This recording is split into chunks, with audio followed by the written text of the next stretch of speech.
തുറന്നു പറഞ്ഞാൽ കേരളം കണ്ട മുഖ്യമന്ത്രിമാരിൽ ഏറ്റവും മോശം മുഖ്യമന്ത്രിമാരിൽ ഒരാളായിരുന്നു ശ്രീ ഉമ്മൻചാണ്ടി. കേരള സംസ്ഥാനം കണ്ട മന്ത്രിസഭകളിൽ ഏറ്റവും മോശം മന്ത്രിസഭകളിൽ ഒന്നായിരുന്നു 2011-16 കാലഘട്ടത്തിലെ UDF ഗവൺമെന്റ്. ശ്രീ ഉമ്മൻചാണ്ടിക്ക് നല്ലൊരളവിൽ ജനപ്രീതി ഉണ്ടാക്കി കൊടുത്ത ഒരു പ്രവർത്തനം എന്ന് പറയുന്നത് അദ്ദേഹം മുഖ്യമന്ത്രിയായിരുന്ന സമയത്ത് നടത്തിയ ജനസമ്പർക്കം എന്ന പരിപാടിയായിരുന്നു. ദുരിതം നേരിടുന്ന പാവപ്പെട്ടവരെയും രോഗികളെയും എല്ലാം സ്ട്രെച്ചറിലും ആംബുലൻസിലും ഒക്കെയായി ഓരോ ജില്ലാ കേന്ദ്രങ്ങളിലേക്ക് വിളിച്ചു വരുത്തി ആ രോഗികൾക്ക് അവിടെ വെച്ച് ഓൺ ദ സ്പോട്ടിൽ ഒരു കരുണാമയനെ പോലെ ആനുകൂല്യങ്ങൾ പ്രഖ്യാപിക്കുക എന്നതായിരുന്നു അതിന്റെ ഒരു രീതി. എന്നാൽ ഈ പരിപാടിയുടെ യഥാർത്ഥ ഒരു പൊള്ളത്തരം മനസ്സിലാവണമെങ്കിൽ ഈ കണക്കുകൾ കാണണം. 2018 നിയമസഭയിൽ വന്ന ചോദ്യമാണ്, മുൻ സർക്കാരിന്റെ കാലത്ത് ഈ ജനസമ്പർക്ക പരിപാടിയുമായി ബന്ധപ്പെട്ടിട്ട് എത്ര തുക ഖജനാവിൽ നിന്നും ചെലവഴിച്ചിട്ടുണ്ട്?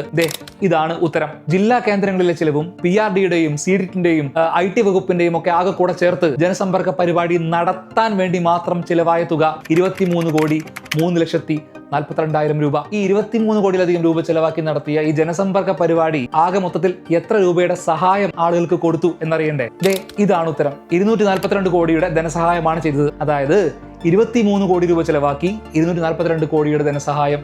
തീർന്നില്ല.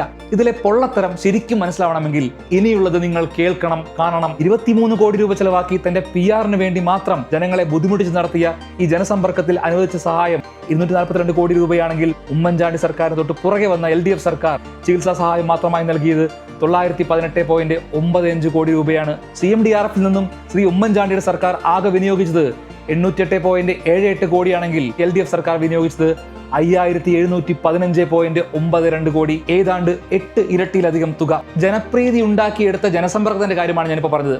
നമുക്കിനി അടുത്ത വിഷയത്തിലേക്ക് പോവാം.